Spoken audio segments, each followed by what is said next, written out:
এবার জানবো সারা লাইফস্টাইলের সৌজন্যে ঈদ কেনাকাটার খবর।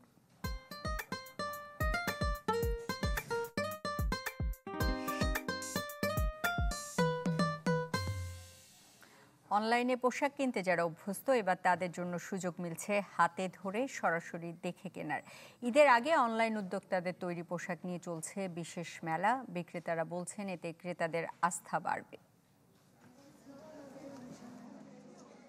অনলাইন পেজ নয়না থেকে কদিন আগে পোশাক কিনেছিলেন রিফাত কবির। এবার এলেন সরাসরি মান যাচাই করে দেখে নিতে।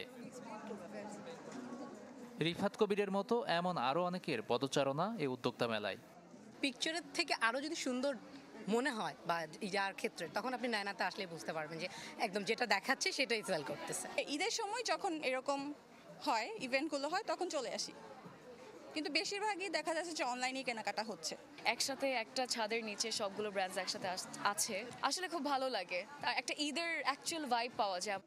অনলাইন প্ল্যাটফর্মে যারা পোশাক আশাক কেনাবেচা করেন নিয়ে আসা হয়েছে এক ছাদের নিচে। তাদের নিয়ে রাজধানীর তেজগাঁওয়ের আলোকি কনভেনশন সেন্টারে চলছে মেলা। এবারের ঈদ ঘিরে কারচুপি, পালক আর আয়নার কারুকাজের পণ্যের চাহিদাই বেশি বলে জানান উদ্যোক্তারা। এবার যেমন আমরা করেছি আপনার অনেক দেশীয় কাপড় দিয়ে, যেমন আগে আমি মাসলিন দিয়ে বেশি কাজ করতাম না, এখন মাসলিন নিয়ে কাজ করতেছি। আরও চাচ্ছি ফিউচারে আপনার জামদানি এগুলো নিয়ে কাজ করতে, কাতান, বিকজ ওটা আমাদের দেশীয় পণ্য, সো ওগুলো নিয়ে কাজ করতে চাচ্ছি। এখন ঈদের জন্য যেমন 10% ডিসকাউন্ট চলতেছে, সো আবার ঈদের পর যদি এই কালেকশন যখন পুরান হয়ে যাবে তখন আমরা এটাতে 30% ডিসকাউন্ট দিব। 3 দিনের এ মেলা শেষ হবে রোববার। প্রতিদিন খোলা থাকছে সকাল 11টা থেকে রাত 12টা পর্যন্ত। বিভিন্ন স্টলে কেনাকাটায় রয়েছে বিশেষ ছাড়। গাজী আনিস, চ্যানেল 24, ঢাকা।